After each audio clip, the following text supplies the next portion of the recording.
É legal explicar, né? Porque às vezes a noiva fala assim, ah, mas lá não pode isso, não pode aquilo, mas tem um porquê de tudo isso. E quando a gente se conscientiza do porquê, fica mais fácil de aceitar. Sim. Ou não aceito, vou casar em outro lugar. Isso aí, né?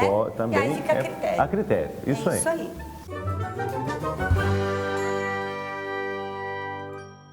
Falando de regras, as regras não são padronizadas, né? Não é uma ordem. E ó, todas as igrejas não pode isso, não pode aquilo. Não. Nós temos algumas regras, algumas normas de orientações pastorais que vêm da Igreja Universal, né? O mundo inteiro tem a mesma compreensão do que seja um sacramento, que seja um matrimônio.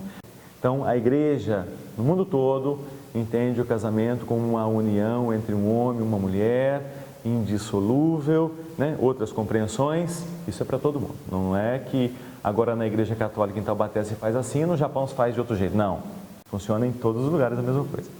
Orientações pastorais na diocese, na região aqui do Vale do Paraíba.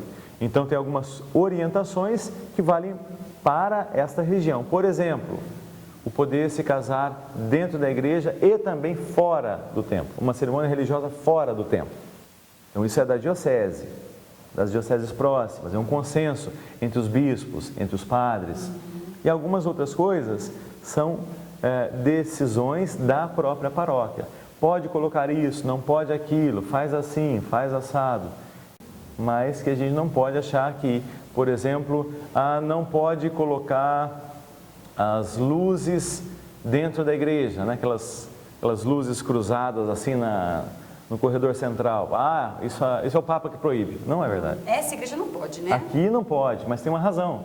A gente não tem tomada 220. Nós temos 110. Mas por que não põe? Porque a igreja não precisa.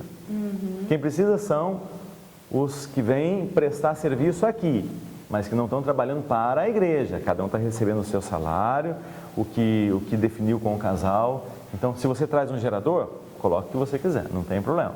Tá. Então ela tem. Se você tem um gerador... Tem coisa que é só negociar. Os noivos têm que ser obrigatoriamente batizados para casar?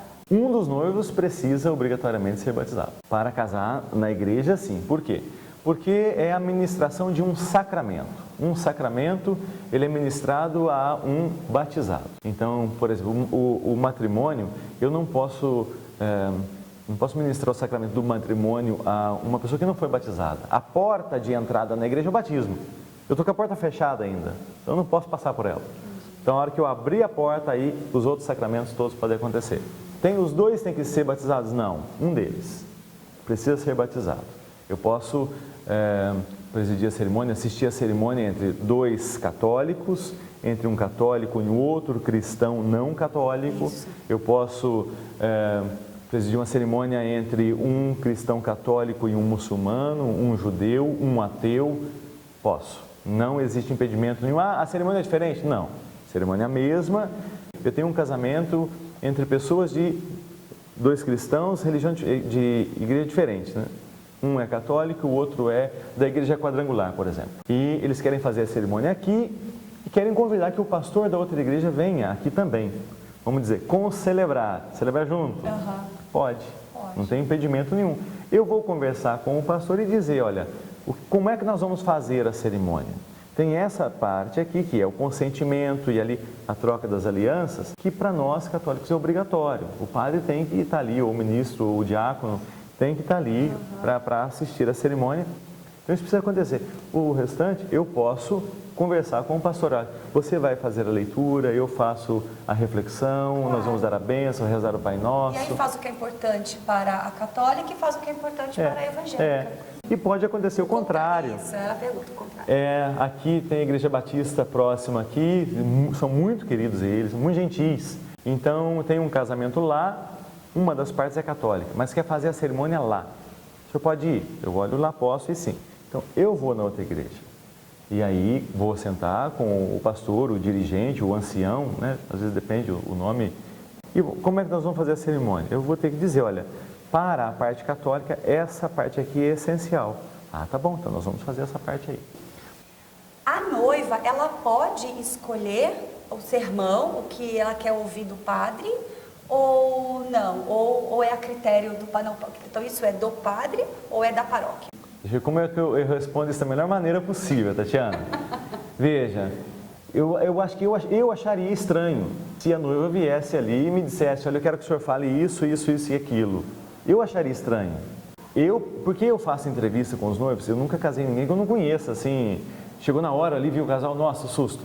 Tá vendo? Não, a gente conversa antes, né? Mas isso acontece. Acontece. Eu não acho legal. Não, acontece.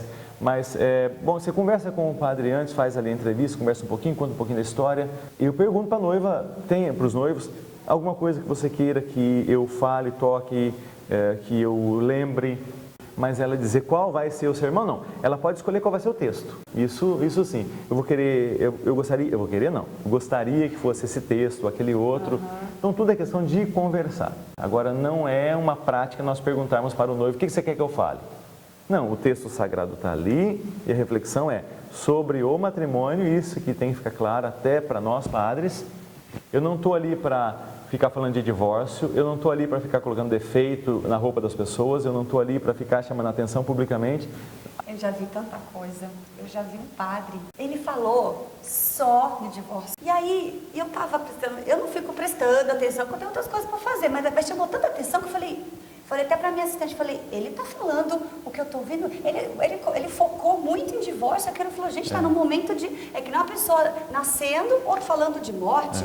Então, aí tem que ficar claro para a gente. Por isso que você vai casar em algum lugar, vá lá, assiste a cerimônia, vê como Conhece o padre, eu oriento legal. as minhas noivas a fazer, conhece, porque com certeza, quando se tem uma ligação ali, mesmo que por pouco tempo, tal, a cerimônia fica muito mais bonita, claro. Ele tem mais ferramentas para poder falar, porque conhece você, conhece um pouco da sua história, né?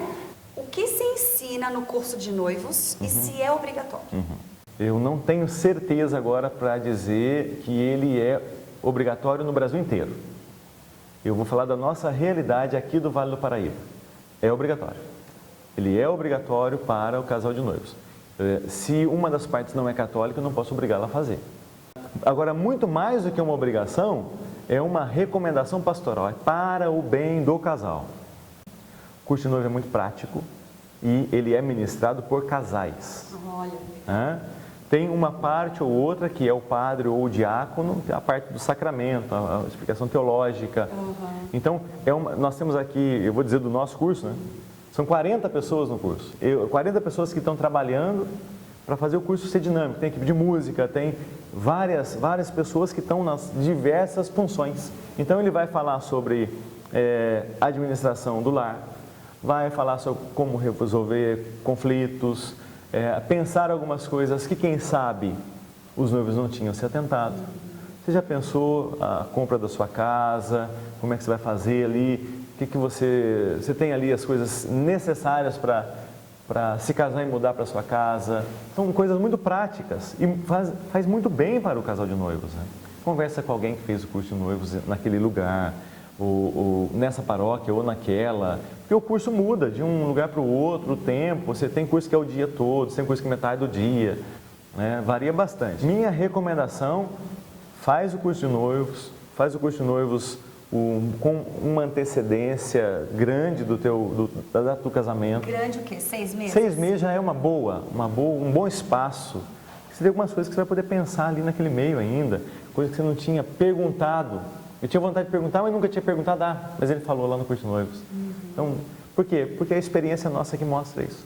Mostra que você que vai se casar, se você pensar algumas coisas com uma boa antecedência, você pode mudar, você pode repensar, né? Vai fazer bem.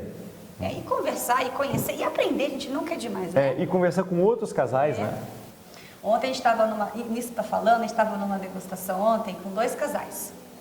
Um casal que já tem 2 filhos e mora junto faz tempo e vai casar agora. E um outro que ela tem 29 e ele tem 20. E ela falou, não, eu quero casar e já quero engravidar na lua de mel. Aí eu tenho 10 anos de casada, eu falei, olha, não é a cerimônia que você está falando, é a Tatiana. Não tenha filho agora. Calma, vai se conhecer como esposa, vai conhecê-lo como marido, é uma dinâmica, é uma administração. Filho agora é mais uma coisa, calma, vai curtir a vida de casado. Se conhecer, né? Então, e aí ela depois falou assim pra mim, a outra, Falou assim, eu ouvi isso no curso de noivos. Olha só. E aí Viu? você está falando. É.